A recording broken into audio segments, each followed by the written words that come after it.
Hello and welcome to this week's episode of For the Love of Chiropractic, Resources for Your Success.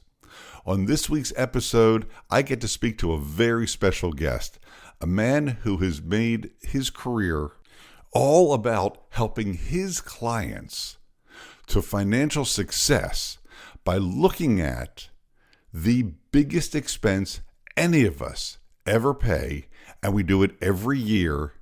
So on this week's episode, we'll be talking to Mike Milligan of One Oak Financial to hear his thoughts on how to make more money through reducing taxes and other business strategies. So let's get started with today's show. Welcome to Season 3 of For the Love of Chiropractic. Season 1 has 60 episodes of practice management tips to help you build the best practice possible. Season 2, 3 keys of my success, 50 interviews with the most successful chiropractors from around the world. Season 3, resources for your success. So let's listen up and learn how to build a great business.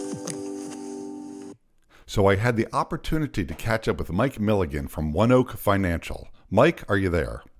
I am. It's good to talk to you today. It is so good to chat with you. You know, I learned so much just in our pre-conversation when we were working to set up this recording time.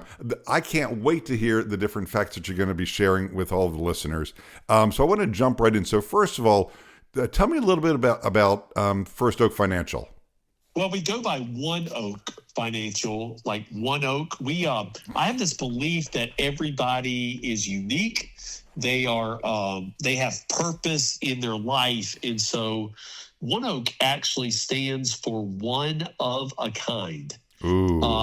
I believe people live a one of a kind life, and why shouldn't they have a one of a kind financial plan? Something that breaks free from like one size fits all, or like the Wall Street methodology where every dollar is invested with a fee on it. Let's break free of that, folks, and let's make sure that you address the most important financial topics to you, and that your advisor and the people helping you understand more about you and your investments are allocated correctly for that. So, and I absolutely love that. Now, I know one of the things that you had mentioned to me is, obviously the vast majority of our audience are chiropractors, and Yes. Most chiropractors are own their own business. Some are employees, but you had mentioned there are certain tax strategies that as entrepreneurs, that there are a bunch of different, I think you said a half dozen, 6 different strategies to reduce taxes. Yeah, so let's get right to that, because like your audience, I think would benefit just they would love this, and I think they would want more information on this as they explore or reach out to learn more about it. But taxes are the biggest expense you'll ever pay in your life. Absolutely. But they are also the most neglected in the financial planning process. Let me tell you what I mean by that. Here we are, the beginning of 2026, and people are starting to put together or getting out their W-2s to employees. They're going to get 1099s out. Corporate tax filings are going to be due by March 15th. Personal are going to be due by April 15th or extended until October 15th. And we get in this cycle of doing historical work. Because remember, everything that you're getting together in 2026 for last year's tax returns is historical. You can't go back and redo the numbers or fudge numbers. I mean, if you do, that's tax evasion. But you cannot redo anything there. And so taxes are often only looked at historically.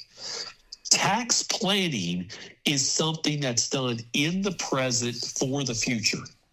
And so in January of 2026, while you're getting organized to file last year's tax return into the historical documents, now's the perfect time to start tax planning for what taxes you want to pay in 2026. And so for a business owner, there are 6 strategies that I have found, with taxes being the biggest expense you're ever going to pay, that are often neglected that need to be addressed. And so number one, and if you're okay, I'll just go into these. I don't have any problem with that. You just ask me when you have questions, okay? Yeah. Please keep going. I'm sitting here with pen and paper in hand.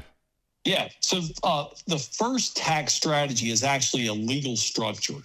Like everybody who starts a business starts like an LLC, or they start an S corp, or they run themselves as a sole proprietor. But the biggest mistake people make in tax planning is they don't ask the question, what do you want out of your business in 5 or 10 years? And so business structuring often creates poor tax planning. So, like, for instance, many people who, if you don't set up within the structure of your business, the legal structure, like an S corporation, or some should be a C corp, or some should just be run as a sole proprietor. If you set it up wrong, you miss the opportunities to potentially save on Social Security tax and Medicare tax by not creating a payroll for yourself, and then having the payroll pay the Social Security tax, and then the ownership distributions stay outside of that really punitive 13 to 16% of Social Security and Medicare taxes. So that's like tax hack number one for entrepreneurs. Okay, so now I have a question. So because and I've heard. I know a little bit about this, but not nearly what you know. So is there a cap on Social Security and Medicare or not? There is, but there's only a Social Security on the employee side. There's not a cap on the employer side. Okay, so the employee side, that number changes every year, but it's somewhere close to around 200,000, maybe a few dollars less than that right now. Mm-hmm. So, like on the employee side, you can stop paying Social Security tax at that level. Employer side, it keeps going. Medicare side, it keeps going. You still have to keep paying that tax. And so one of the things you want to do is you want to structure it so that you pay yourself what is reasonable compensation for the total amount of income your business goes. But ideally, you want to pay as little in Social Security tax as possible. I mean, I don't know anybody who wants to overpay into a system that could potentially not even provide the benefits in the future that you think they're going to pay. Right. Because you and I both know there's changes coming to the Social Security system in the coming years. Sure. So why overpay into a system that may not be there? So tax hack number one is about structure, business structure, but then aligning that structure with the proper pay scale within the business. That makes sense. That makes so much sense. All right. So number two is we start getting into how can we now properly take deductions for your business.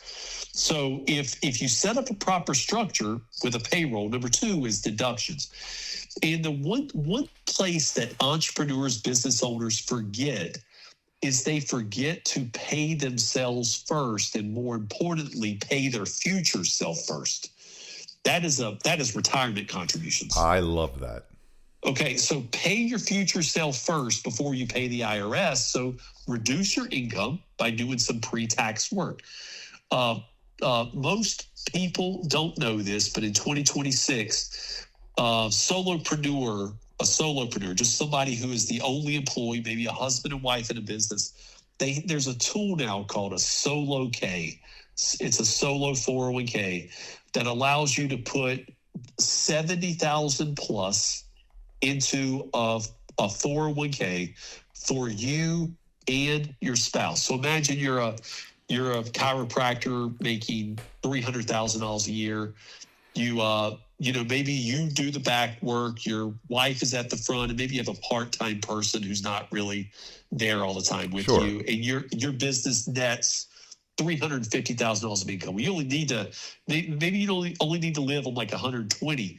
You could put aside $140,000 for your future self. So wait. So you said a moment ago 70,000 plus. Then you said husband and wife. So it's not 70. It really is 140. So it's 70 Correct. Each person. That's exactly right. Wow. And that's where the hack is missed. the only place you can contribute for a husband and a wife is if you're a solopreneur, one person shop, and you don't have any other employees, unless you're going to hire your spouse on full time into your business. If imagine this, you walk into like your local hospital, the chief of surgery there makes $600,000 a year. He's an employee of a health insurance outfit with 2,000 employees there. That husband can't defer some of his income for his wife being part of that hospital. No. But as a solopreneur, as a small business owner, you have an advantage that nobody talks about. I think I just heard about 1,000 people drop and hit the floor all across the country. And this is the thing, right? When we talk about taxes, again, people look at taxes from a historical standpoint. They never plan forward. And this is planned forward. So that major deduction there, the pay your future self deduction, the solo K, there's other options, by the way, that are available. Sure. There's SEP IRAs if you have multiple employees, simple IRAs. There's a lot of retirement planning options there. And that's one that, when I meet with people, we review them all to see the one that's most beneficial based off income. Sure. But paying yourself forward is number two. Number three, you know that there's a golf tournament every year down in Augusta, Georgia, right? I do. The Masters. It is. One of the interesting, have you ever been down to Augusta before? I did. I was there a couple of years ago for one of the practice rounds. If you're a golfer, it is the Disney World of golf. It is the most amazing place. But I'm sure that's not why you're asking me about that. Well, I want to ask you something else since you've been there. Tell me about the hotel options around Augusta, Georgia. Well, we had to stay about an hour away to find a hotel. There was an Airbnb that was closer, but the ones that were closest to the course were already, any Airbnbs that were really close to the course were already booked by the time I went to set up. Well, here's why. Augusta is not known as a hotel mecca. No, and exactly. So many years ago in the tax code, a great senator from Georgia convinced, he put it in a bill that allowed residents around Augusta, Georgia to rent their homes out for 2 weeks during the Masters, and that income from those rentals be tax-free. It prevented people from driving an hour away from a hotel, right? Right. It's called the Augusta rule. For up to 14 days per year, you can rent your home out and the income could be tax-free. Well, the interesting thing about Augusta, Georgia, it's in a little place called the United States of America, and the Augusta rule is part of the IRS code. So that means somebody that's in Augusta, Maine, right, or Augusta, Washington, or Augusta, California can also use the Augusta rule, meaning any U.S. citizen who owns a house can use it. Now, for a business owner, let me tell you how you could use the Augusta rule. If you hold a retreat, meaning that you're a chiropractor, you get a group of chiropractors together, you guys go out to dinner, or you go to a conference, you're paying that space, rental space plus the food. Host, and if you have employees, maybe you do a Christmas party somewhere, you should do those networking, mastermind, Christmas parties, client entertainment events in your home. Because if you do them in your home, your business can rent your home 14 times per year under the Augusta rule, and that money goes from your business to your home tax-free. So wait a minute. I want to make sure I just heard you. So if I was going to have a staff development day, we all get together, we sit around, we're going to have lunch, we're going to work through procedures and team communication and that kind of stuff. I could instead of doing it in the office, instead of going to I don't know, a country club or a restaurant, I could do it in my house, and the practice would pay me, and that's tax-free money. A hourly rental space. So you have to be able to justify the rental. So, like, for instance, if a country club for a 4-hour meeting would charge you $1,500, right? $375 an hour. Sure. They were to charge you that. And you would just need to have that documented, and then you would pay yourself for the use of your home. So it's as simple as calling the country club and saying, "Hey, I'm going to have 20 people, and I want the patio space. What are you going to charge me?" That's right. And you just document it. Send me an email. That's right. And then you put that in to your file when you put the check or the transfer from the business account to your personal account, and all of a sudden you've created something that everybody wants: tax-free income. That's amazing. Okay, and remember, 14 times a year. It doesn't have to be 14. It doesn't have to be 14 consecutive days, right? It could be, you could do a holiday party. You could do a client appreciation event around Halloween. You could do an in-service day where you're bringing everybody over to do training. It doesn't have to be the same event every time, but 14 times per year. For a business owner, it is by far and away gold to be able to get tax-free income out. That is beautiful. I love that. That's 3. Couple more to go. Oh, keep going. All right. Number 4, family payroll. So family payroll.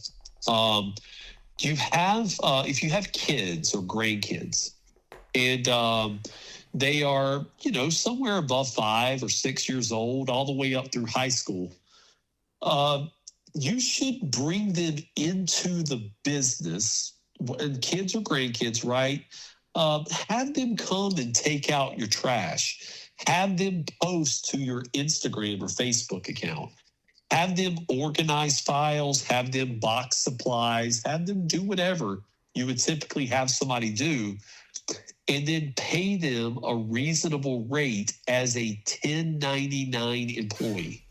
1099, a 1099 contract employee. And you can get out somewhere around $11,000 to $14,000 per kid out of your business to the next generation tax-free, right? It comes off your revenue.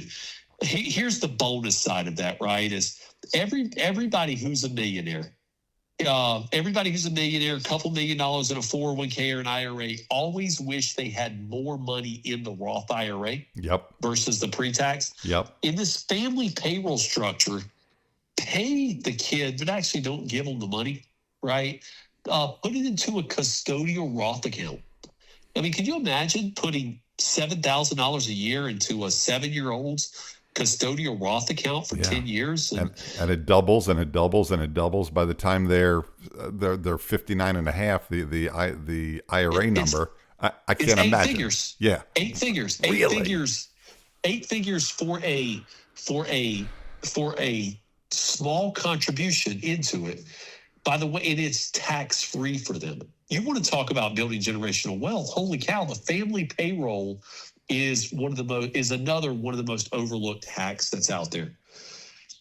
The 5th strategy that we often look to solopreneurs to do. So just again, reminder: we look at business structure first.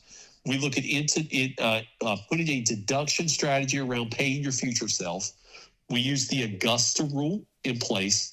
The 4th one is the family payroll. 5th one is what's called bonus depreciation. So Section 179 bonus depreciation. This is you ever wondered why you're riding around in your hometown and you see a 27-year-old influencer driving around a G-Wagon? Yeah. What we're saying. They're doing that because of this bonus depreciation, Section 179. It allows you on a vehicle over 6,000 pounds to buy it in the name of your business, take a 100% cash deduction for it, right, through the regular deduction and the bonus depreciation. So, chiropractors are, they're some are frivolous, some go over the top. I mean, both sides of those. Sure, of course. But, there's some that wear it as a badge of honor, that they're still driving around the 1989 Honda Accord that they had from the beginning. Yep. It's probably, if you could upgrade that car with tax-free money, would you do it? Oh, absolutely. Yeah. Sure. Yeah. And so bonus depreciation, and that could be for a vehicle that you drive to and from work and to and from conferences. It could be for equipment for your business, like new chairs, new equipment, new technology in your business. It can be a lot, but people often forget that upgrades, either through vehicle or other equipment, you can depreciate it all right away and take it down. And then here's the sixth hack. And this hack is not for everybody, but it's one that my wife and I have done. We're both small business owners. I mean, I'm in the financial planning space. I'm an author, podcast host, professor. My wife is a realtor in the real estate world. We moved our residence from Norfolk, Virginia to San Juan, Puerto Rico. Really? So you're sitting in Puerto Rico as we're doing this now. That's correct. And I'm sitting here looking at a cloudy, rainy, cold day up in Maryland. Yeah. Puerto Rico, it is still the United States, but it's a United States territory. And for decades, they've had import-export issues with the United States. And one of the biggest issues is that inside of Puerto Rico's tax code is something that is now called Act 60, Act 60. It allows for a U.S. resident, a mainland U.S. resident, to relocate their business to Puerto Rico, import the revenue from the business from the mainland to the island. It's a deduction against your taxes in the United States. It's in a corporation in Puerto Rico, and the corporate tax rate on that in Puerto Rico is, you ready for this? I'm ready. 2%. Really? Yeah, and so for most U.S. based, I know this is tough for chiropractors to do because you have to be face to face. Well, you have to be there, right? You have to be there, right? So it would be tough to provide chiropractic services to somebody in Maryland if you were in Puerto Rico. Right. But if you own the business, if you own the chiropractic business and you got seven or eight chiropractors working for you, and you're on the management side of it and you're the owner of it, move the management structure down to Puerto Rico. Because here as an LLCS corporation that's a pass-through entity, you're really paying the profits that you have at the top tax bracket. You can be paying it at the top tax bracket, even if you're only paying 24% or 28% or 30% in taxes. I don't know anybody who wouldn't rather pay 2%. Oh my God, yes. Well, that goes back to where we started, which is, the taxes are the biggest expense that anybody ever has. And there are other small tax hacks that you could have out there, but in my 30 plus years of teaching financial planning, coaching other financial planners how to do this, and having clients myself in One Oak Financial, we have over 20 employees in our company. And we manage well over $1 billion of assets, have thousands of clients, helped thousands more retire over the years. In our interactions with folks, when you lead with taxes and help people reduce taxes, it makes the other things that we do, retirement income, investment management. Listen, we are not Goldman Sachs, but we are not Goldman Sachs intentionally. Goldman Sachs will not touch your taxes. They'll tell you to go see an overpriced CPA who will historically do your work. Like, we begin with taxes because taxes are the biggest expense you'll ever pay. And when we can lower your taxes, it makes the return on investment exponentially more. It makes the long-term care plan easier to actually put in writing. It makes the estate plan flow better. And it ultimately gives people peace of mind knowing they're not paying Uncle Sam more than their fair share. Yeah. Well, yeah. And isn't that a cliche sentence, fair share? Right. Well, Mike, I have so many more questions I want to ask you, and sadly, our time is coming to an end. So I've got to ask. Well, I have two questions. Number one, would you be willing to come back and do another episode with me? Because I know there's so much more information for you to share, and I have so many more questions. I would love to. All right, but and you and I will get that scheduled. But before we go any further, if somebody wanted to get in touch with you, in One Oak Financial, how would they do that? The easiest way is just to go to our website. It's the number one. So the number one, oakfinancial.com, oneoakfinancial.com. On there, you could hit contact us. So the number one, not spelled out, oakfinancial.com. If you also want to, if you want to learn more about me before you do that, you can go over to a little website called amazon.com. I've heard of that. In that little website, you can search the one-of-a-kind financial plan, Mike Milligan, the one-of-a-kind financial plan, Mike Milligan. And you're going to see an Amazon best-selling book that I wrote there called The One-of-a-Kind Financial Plan. And so if you want to like a do-it-yourself guide to building a one-of-a-kind financial plan, go there. And then if you want to reach out and have a conversation with me, definitely go to the number one oakfinancial.com and connect with me. That is absolutely fantastic. Mike, I can't thank you enough for, again, sharing your time, your knowledge, your wisdom. And I will absolutely look forward to speaking with you soon in the future. Mike Milligan, thank you so much. It was a pleasure. Talk to you soon. All right. And that's our show for today. If you have a question about today's show or your own practice, feel free to reach out at fortheloveofchiropractic.com. Before making changes to your practice, be sure to seek legal advice regarding those changes and regulations in your state. For the Love of Chiropractic is an RGF production, all rights reserved. And thanks for listening. Original music provided by Hunter Rich Music.